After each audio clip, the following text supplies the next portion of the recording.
സമാധാനവും ശാന്തിയും തമ്മിൽ ചെറിയ വ്യത്യാസമുണ്ട്. സമാധാനം പുറത്തുള്ള സംഭവമാണ്. ഓരോന്നിൽ ചെന്ന് തട്ടി അത് ചിലപ്പോൾ ഇല്ലാതായി പോകുന്നു. എന്നാൽ ശാന്തി അങ്ങനെയല്ല. അത് മുഴുവനും അകത്ത് നിന്ന് അനുഭവിക്കുന്നതാണ്.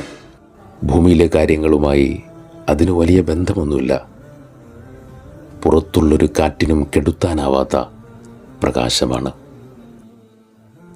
നാം അനുഭവിക്കുന്ന നഷ്ടങ്ങളും തകർച്ചകളും വേദനകളും മരണങ്ങളും വേർപാടുകളും വിരഹങ്ങളും ദുഃഖങ്ങളും ദുരിതങ്ങളുമൊക്കെ നമ്മുടെ സമാധാനത്തെ കെടുത്തിക്കളഞ്ഞേക്കാം.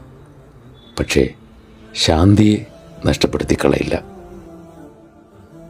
നമുക്കിടയിലെ അപൂർവം ചില മനുഷ്യരും ഫലസ്തീനിലെ മനുഷ്യരുമൊക്കെ അനുഭവിക്കുന്നത് സമാധാനമല്ല, ശാന്തിയാണ്. അതിന് പടച്ചതമ്പുരാനുമായിട്ടാണ് ബന്ധം. മറ്റാർക്കും തരാനോ തടയാനോ കഴിയാത്ത ഇന്ധനമാണത്. ആ ശാന്തിയാണ് യഥാർത്ഥ ആനന്ദം. ആ ആനന്ദമാണ് വിശുദ്ധ റമദാനിൽ നിന്ന് നാം നേടിയെടുക്കേണ്ടത്. റമദാൻ കരീം.